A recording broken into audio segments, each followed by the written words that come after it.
Hello, welcome back. I've never been much of a dreamer. It's me, your guy, your man, your dude, and your bro, and we are back with the continuation of the Duviri quest. We're getting on the way to finishing it up, and last time we were talking mainly about the combat and my dislike of this new outer world Dark Souls-esque nonsense that I don't think is very good. Feeling better? That Warframe took a greater toll on you than I expected. Who are you talking to? If you are recovered, we must begin at once to seek the other pieces of Thrax's figurine.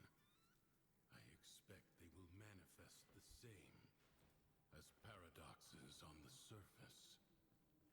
Gear up, look around, and tell me when you are ready. No, I refuse. No, of course I will. All his horses, all his men. I really find that quite funny. Find the pieces. The sooner you get out of this place. Why are you the egg? Once again, you can see my microphone was not recording properly, but I was like, why on earth are you referencing the egg? I couldn't think of it in the moment, but I was like, why are you referencing Humpty Dumpty? That's a really odd Easter egg to throw in, just a random Humpty Dumpty reference. I think is a really weird choice to put in the new... it remembers those are the ones to put in the new Warframe tutorial, so that was quite funny. And we have our Tigress, yoink, our Piranha, yoink, and our Cronin, yoink. Good stuff. I didn't actually see if there was anything on the weapon wheel there, but at this point I was just figuring out how to actually switch to the pistol, because I thought you could only use it for quick shots, because I know that you started with it only. But I was like, why can I not like switch to it? It's because I don't really ever use F as a switch weapon button. I usually use the scroll wheel, but that's to change targeting, which for some reason doesn't work properly on this either. The targeting, you'll notice it. I think it's in this episode. We're boxing some people, and there's like 3 of them, and one of them is doing an interruptible move where you have to quick shoot them, and I'm trying to swap to that target, and but it won't let me. It's switching between the 2 that I don't need it to switch between, so it doesn't make sense, and it's really annoying. And you can see I'm just farming, because I don't know what any of these things are, but I imagine they might be valuable. And also, again, this is another case of the janky 2. It seems that it's showing me I have multiple objectives, which is not the case. I only have the 1 objective, but you have to follow that light, which is absurd because it's unnecessary. It's taking me some ridiculous way. I can fly, and it's telling me to go down and then around when I could just go up. You get what I'm saying? I think it's just, yeah. I need the light to move faster than me on the horse. What? Yeah, you do need the light to move faster than you. It doesn't make sense. It needs to be constantly in front of you. It should never be behind you. And here we go. Yeah, see, this is our first encounter with multiple enemies with this new combat system. And it does not go well. So I'll take one out pretty quick, pretty easy. But then we're just stood in the middle of some fire nonsense. And we're just getting messed up. Jesus Christ. And we're Jesus Christ. First death. What the fuck is this? I think that was the first death at least. It may not have been. So now we go straight back in. We try again. And you'll notice that the way I play from kind of this point forward is I'm always like just trying to stay as far away as possible and spam my 3. That isn't fun. So I don't know what type of player they're trying to attract with this new combat system. Because if you're trying to bring in like Dark Souls players or Dauntless players or Monster Hunter players, because that's the type of combat that this type of combat reminds me of. If you're trying to bring them in, they're just going to be disappointed with the rest of the game, like all the Warframe part of it, which is, again, I want to know what their decision making was there. Bro, switch to the guy that's doing the crazy thing. See, the targeting is just not useful. And I tried to do it again there. You know what? Yeah, this isn't good. Yeah, that really firmed in my mind. At that moment, I was like, this is not good at all. The switching, the melee combat for the Drifter is just, it's janky. There's no good way to do it.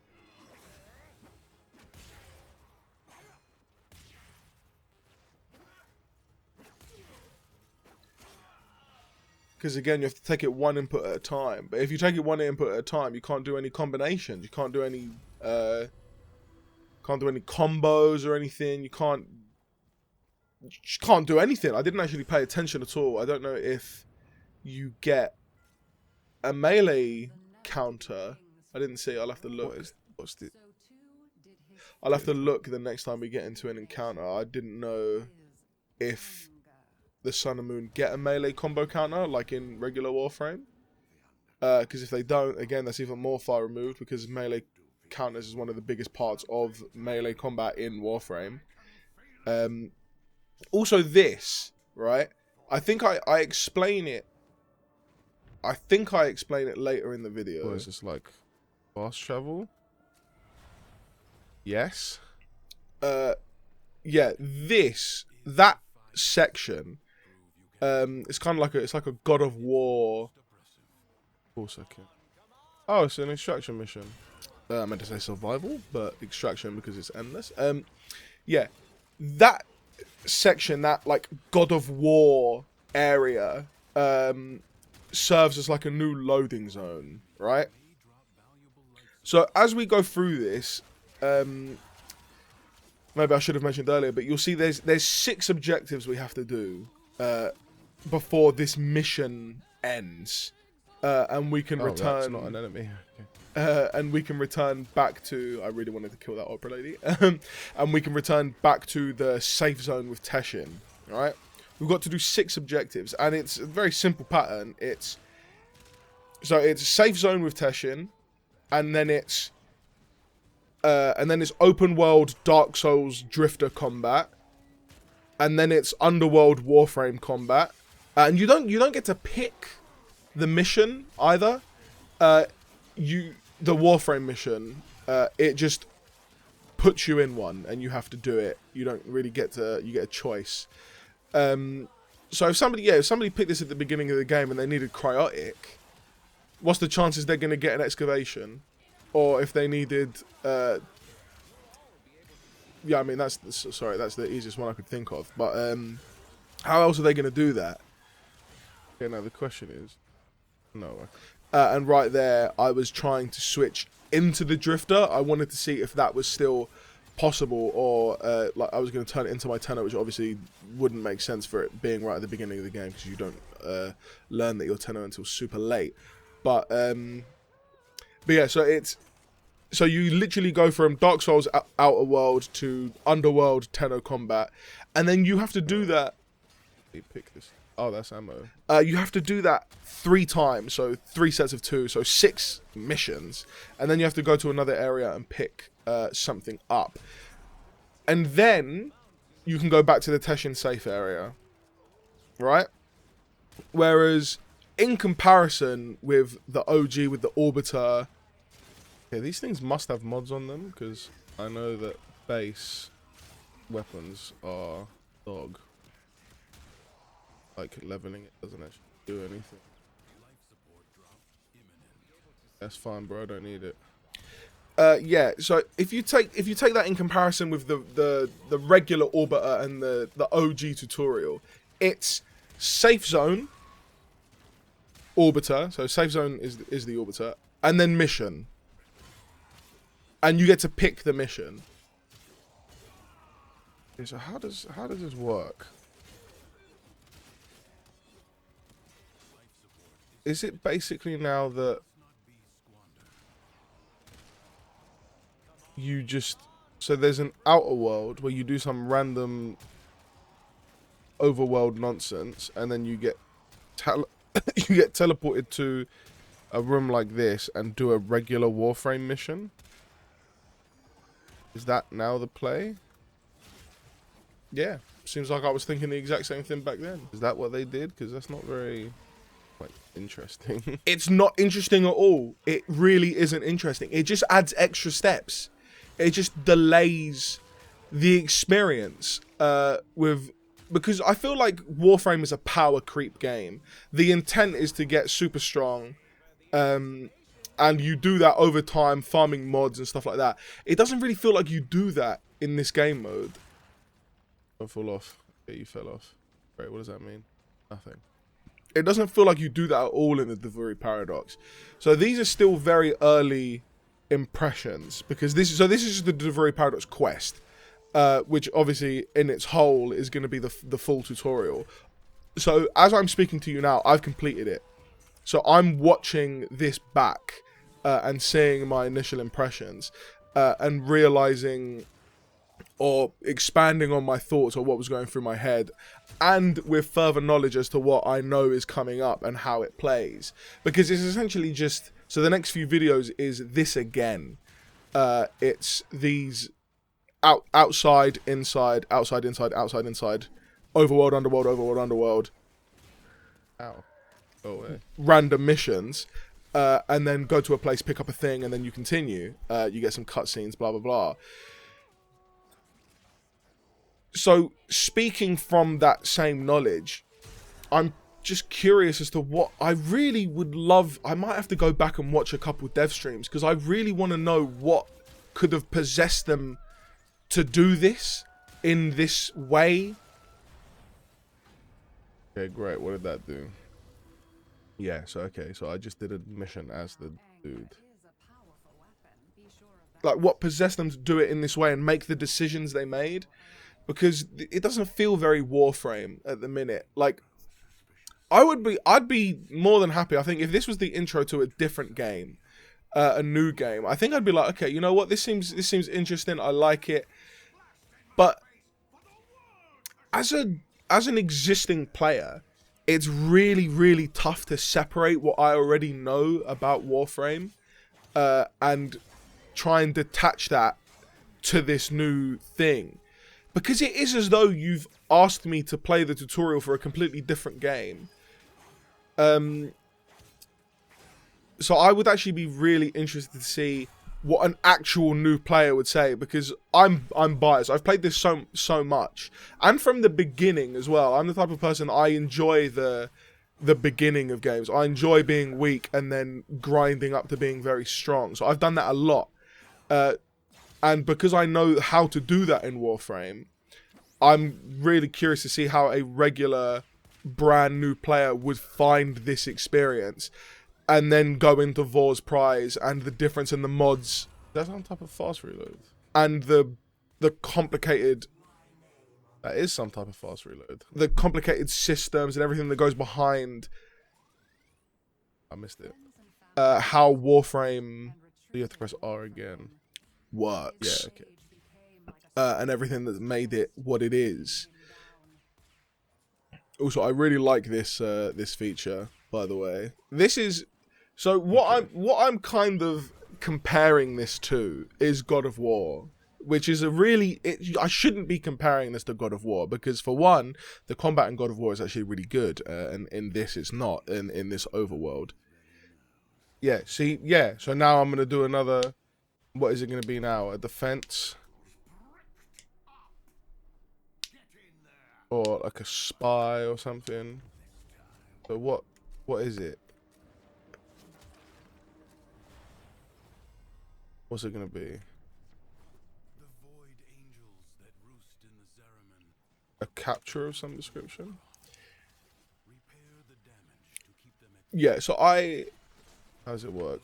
I compare this to God of War, that little collect Vitoplast and deliver it to... That little area in between is like a fast travel. It's like the God of War fast travel from the... Is Vitoplast this stuff I'm seeing on the... From God of War 2016 map?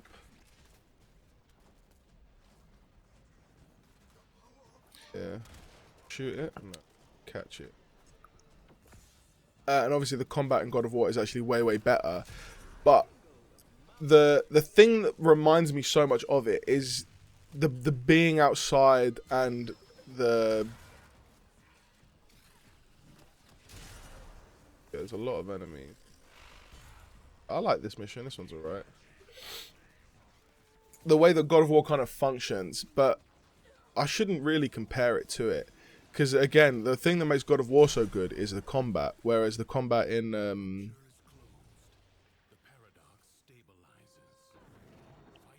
The combat in this outer world isn't very good. There was another comparison I wanted to make, but I did unfortunately lose it. I knew that there was another thing I wanted to compare it to in terms of God of War, but my train of thought went because I was listening to the cutscene. I'm out of energy, which is a little bit annoying, but that's fine. I do actually enjoy these underworld missions because they're like baby Warframe missions. It's like a little taster. So maybe one good note would be that if you've played a lot of Warframe in your time, and you know, like every now and again, I'm sure some of us we boot up, and then we do one mission, and we're like, okay, well, I've done it now. I've had my fill, because you know that every single other mission is going to be the exact same. So I think in that regard it's good, but for a new player, I'm not sure where that comes, because if a new player was to do this, and they experience all this really cool fast-paced combat, they're like, oh, why do I have to do the middle bit now? Why do I now have to go onto a horse, fly out in the sky, and then do the cool part? It reminds me of Harry Potter Hogwarts Legacy as well. The newest one. I haven't played it, but I've watched my brothers play. And you're flying between locations constantly, right? So the introduction of open world, I really don't think Warframe should have gone down the open world route. When they introduced Plains of Eidolon, oh, come on, so close. I didn't like it. I really didn't like it. And most of the open world content for Warframe, I haven't messed about with. I think I've played a little bit of Eidolon because I needed the Eidolon shards and stuff to upgrade my gear and improve my stuff. Oh, it's full. Or even I think for some of the Subsume stuff, they added the fact that you need like Eidolon shards or whatever. Homie, there's no timer, so you're just fucking talking, not offering. So it's just a really anything. It's a really curious thought process as to why they've done it like this. I really do want to continue. Okay. And find out how a regular like open world attempt at the game would go. Oh, and I remembered the God of War comparison, by the way. So the God of War comparison I wanted to make was, so the pistol, it reminds me of big enemy. It reminds me of the axe. Because in God of War, if you're playing like the hardest difficulty near the beginning, or you're just not very good, you're going to use the axe throw because you can stay far away. Yep. Ouch. Again. And it still does damage, so you can just throw the axe at people while you're far away from them, and then recall it. Start with the fucking gun. And I think that's what I'm doing here with the gun. I'm using it as like a safety. What does this guy's 4 do? Like backup. That's the shadow. So that I can throw some damage out. So I do this, and then I reload. I'm trying to do the special reload for the big boy shot, which I didn't realize. I didn't spot that in this fight. I think I only spotted a couple after a couple more encounters. I figured out that it's not just a fast reload. It's got a minute cooldown. Holy. It also does a like huge like attack, like a highly damaging attack. It took me a while to recognize that, but after I did, I started relying on that. So I would shoot the pistol once, reload, quick shot, and then I would do that. So for me, that's a reminder to God of War. But give me God of War, which is the hardest difficulty. This shouldn't be hard, I don't think. I think the difficulty of this is... Now, is this going to be another Warframe mission? Maybe it's just because I'm so ingrained with, like, actual Warframe that I don't recognize how to play this properly. Maybe if I had some experience with Dark Souls games, but I don't really like them. Or is it? Yeah, it's going to be another block. Luminous Purged. So I haven't played a lot of Dark Souls games. Ow. But maybe if I had, I wouldn't be so hell-bent against this combat. But it just really feels far removed. Jesus. So you just have to take damage from me. It feels really far removed from what Warframe offers. But I didn't need to do that, I'm fully. But I am really curious to see how it continues, and if now when I boot back into Warframe and I do some more Duviri Paradox open world, if it's not 6 out of 6, like so you see in the top left now, there's 6 stages to this explicit quest. If it's not like that, and instead if it's you choose, you can constantly go into the underworld and do stuff, or if you, for some unguiled ludicrous reason, want to stay in the overworld playing as the drifter, you can do that, or if they always have to be done in pairs, but you can choose how many you do, so you can do 1 pair or 2, or even 7, 20 if you just wanted to keep going. I'm really curious to see how that's going to go. No, but at the current time, yes, my impressions of this aren't very good. Am I not meant to leave the cave? Mainly because of the jank, and this is another instance of jank here, where the blue ball is telling me to follow it, but I can see where my objective is. So Can't tell. What's this? So don't have the blue ball there. I shoot it? It's unnecessary. Oh no, that's the light. I fucking hate that. Honestly, that was really annoying me in these later stages. I just didn't understand why it was there. Tell me to go this way, homie. Yeah, exactly. You want me to go that way? Tell me to go that way, bro. Don't tell me to go up and circle around me. Make it go down so I know to go down. Don't just leave it hovering in the air. As you can tell, I'm quite heated. But